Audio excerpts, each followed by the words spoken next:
কি বলে দরবেশ সালমান এফ রহমান বাংলাদেশের শেয়ার বাজার আত্মসাৎ করেছেন।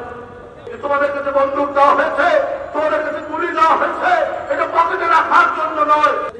সালমান এফ রহমানের যে ভূমিকা নেই এটা বলা যাচ্ছে, কারণ প্রায় 90% গার্মেন্টস ফ্যাক্টরি হচ্ছে এই আওয়ামী ঘনিষ্ঠ মানুষদের, যাদের সাথে সালমান এফ রহমানের সম্পর্ক আছে। তিনি ঘাতক, তিনি কসাই, তিনি হত্যাকারী, তিনি নরপিশাচ, কিন্তু জনগণের কাছে এসে অভিনয় করেন মাঝে মাঝে চোখ দিয়ে পানি। এই মিথ্যাচার দিয়ে তিনি যেমন 15 বছর মানুষ খুন, গুপ্ত হত্যা, ক্রাস ফায়ার হত্যা বেড়েছেন, আর জনগণের সামনে এসে নিজে কান্নাকাটি করেছেন। তিনি ঘাতক, তিনি কসাই, তিনি হত্যাকারী, তিনি নরপিশাচ, কিন্তু জনগণের কাছে এসে অভিনয় করেন মাঝে মাঝে চোখ দিয়ে পানি। আপনি কত নির্মম হতে পারেন? আপনি নিজের ক্ষমতা নিজের গতিতে নিশ্চিত করার জন্য আপনি আঁকা করে আপনার পছন্দসই পুলিশ অফিসারদেরকে দিয়ে আপনি বলতে পারেন যে তোমরা হত্যা করো, তোমরা মারো, তাতে কোনো যায় আসবে না। আর তার পুলিশ কর্মকর্তারা বলেছে পুলিশ সদস্যদেরকে যে তোমাদের কাছে বন্দুক দেওয়া হয়েছে, তোমাদের কাছে গুলি দেওয়া হয়েছে, এটা পকেটে রাখার জন্য নয়।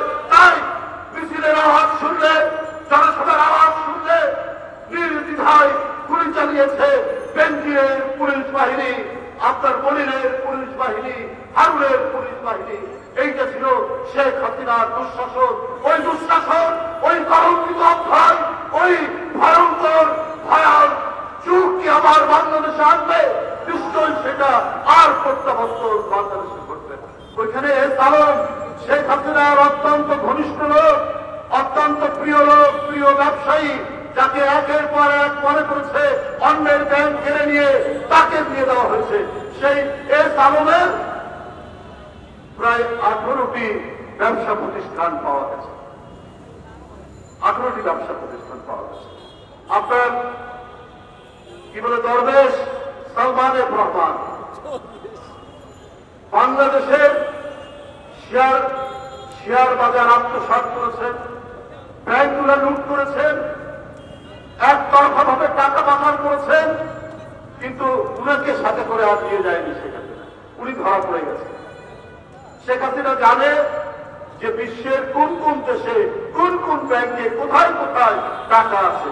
এখন তো শেখ হাসিনা মজায় আছে, কারণ সালমান এফ রহমানের সালমের টাকা, সেই টাকাগুলো তিনি ভোগ করবেন। আপনার যে গার্মেন্ট সেক্টর অস্থির হয়ে আছে, প্রতিদিন রাস্তা অবরোধ, পথ অবরোধ একটার পর একটা ঘটে যাচ্ছে। এগুলো অস্থিতিশীলতা করার জন্য সালমান এফ রহমানের যে ভূমিকা নেই এটা বলা যাচ্ছে, কারণ প্রায় 90% গার্মেন্টস ফ্যাক্টরি হচ্ছে এই আওয়ামী ঘনিষ্ঠ মানুষদের, যাদের সাথে সালমান এফ রহমানের সম্পর্ক আছে।